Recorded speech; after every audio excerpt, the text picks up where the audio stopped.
You're listening to the Small Business Talk podcast with Cathy Smith, episode 50. Small Business Talk is a podcast for business owners and entrepreneurs who want a better way to run their businesses without spending years doing it the hard way. Small Business Talk is hosted by Cathy Smith, who has run the same marketing agency for more than 17 years and helped hundreds of business owners achieve their marketing goals. Hello, episode 50. Wow. 12 months ago, I didn't think about what it would be like to be recording episode 50 of the Small Business Talk. Not that I thought I would quit, not that I wouldn't do it. I just didn't visualise what it would be like in 12 months' time. Apparently the first stumbling blocks for most podcasts is episode 7. Ray, my podcast mentor, suggested that we record 7 episodes before going live, so we would already make our first stumbling block and not stumble. Great idea. But in reality, it didn't happen for me. As you know, the format for SBT is a guest one week and a solo show the next, where I discuss a topic that I think might be helpful or something that has been asked by the SBT community. When I started this format, I thought getting the guest would be the hardest. But no, I soon found out that my segment was the hardest. Carving out quiet time to do it, sorting out all the thousands of ideas running in my head and which one I should do, pressing record and just doing it, and not over-editing it. And then getting to listen to my own voice. That really spun my dog out. He could hear me talking, but it wasn't me talking in the moment. So what went right? Well, 50 episodes.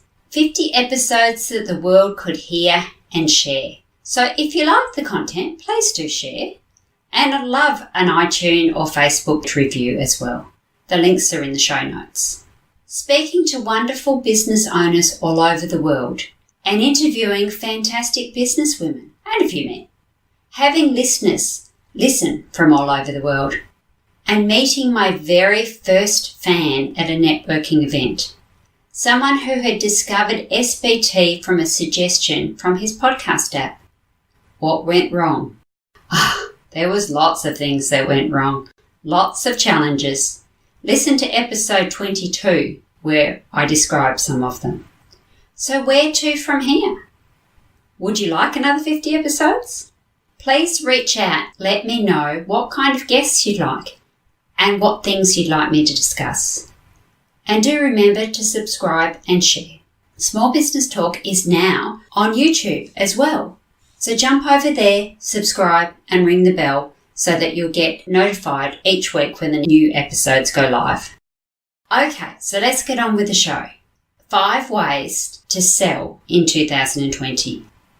2020 still sounds like a date somewhere far off in the future.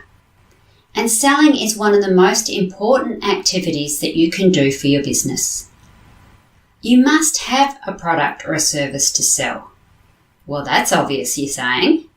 But as Brendon Burchard says, common sense is not always common practice.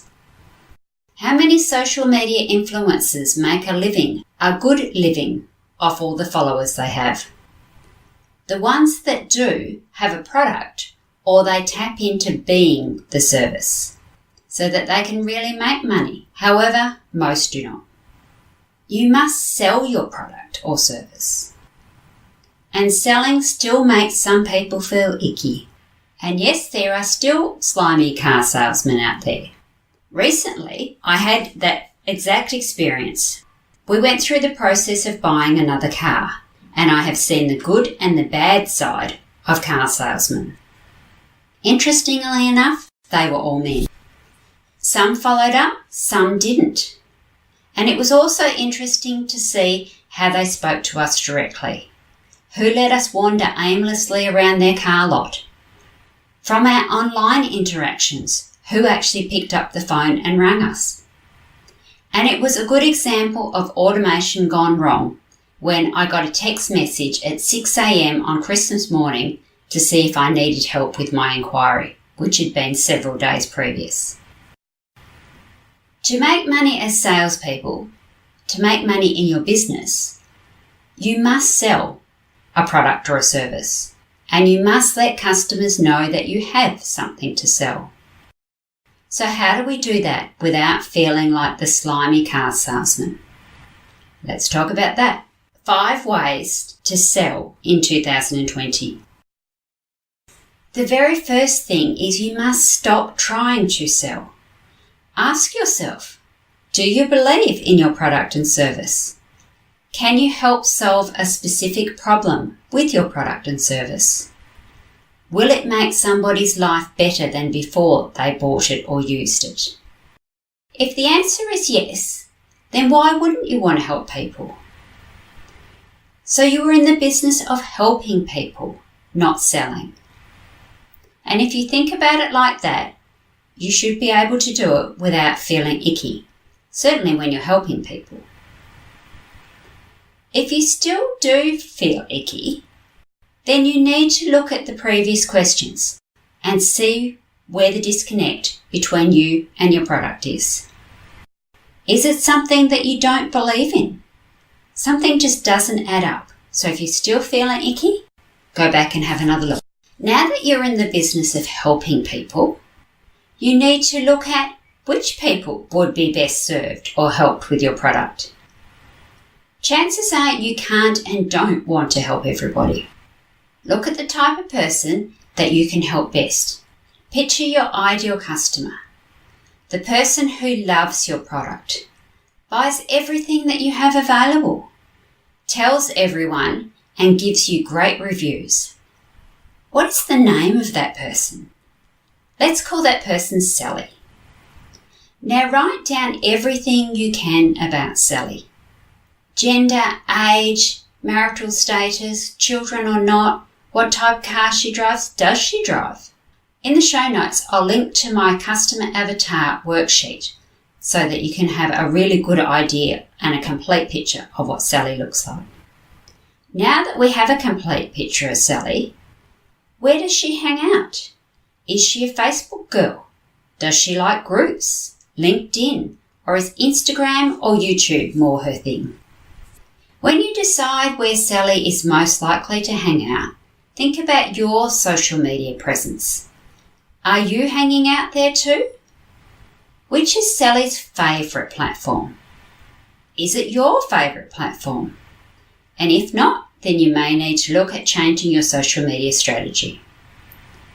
If Sally has several favourite platforms, then start with her most favourite first. Master that one, and then you can move on to her next most favourite. Okay, so now we know that we're helping Sally, and we know where she's hanging out. So what does she need? What does she want? Each social media platform has a different voice, and trying to post exactly the same content in each platform is probably why you're feeling frustrated and not seeing a great return for your effort. In episode 4, 24 and 26 of the Small Business Podcast, I gave you some tips on Facebook posting.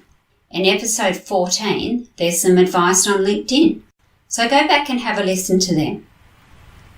What you need to do is match your voice to the tone of the posting for each platform. For example, to hashtag or not. Instagram and LinkedIn, yes, they love it. Facebook and Twitter, do it a lot more sparingly. Now, what should you be posting? So imagine you are standing in front of your girlfriend, a friend who hasn't seen you for a while. This lady has the exact problem that you solve. She's your perfect customer and has known you for a really long time. But for some reason, she doesn't know what you do, what the product you have available, and that you can help her problem. What would you say to her? I have widget X and it costs Y. Buy it? No, of course not. You would have empathy. You would explain the benefits of your product and how it would help her. Maybe tell her about a couple of case studies, people that you'd helped. And when she was getting interested, you might explain some features. This is what you need to do on social media. You need to educate, entertain if it's appropriate, showcase studies, testimonials, videos works really well for this. Build trust about your company and your fabulous product.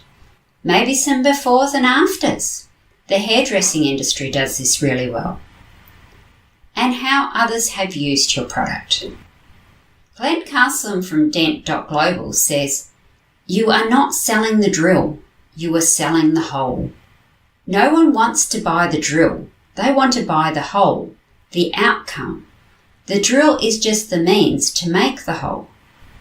People want to buy the dream, the solution, the outcome, not the thing that does it. We don't buy an airline ticket because we like flying. Well, generally not. We buy an airline ticket because we want to get to somewhere as fast as we possibly can. We want to get to the destination. We don't buy that awful tasting shake or protein powder because of its taste. We buy it for the dream of losing weight. Lastly, you need to think about, when do you want to tell your customer to buy? All the time? Yeah, I know, I get it. But seriously, you might need to warm them up first. We want our customers to buy our products when they need it.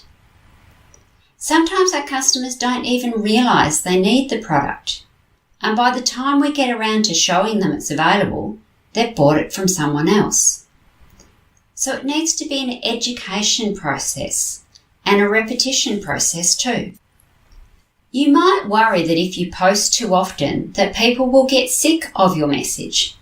Yes, some will. However, they are not right for your product, or they don't need it at the moment.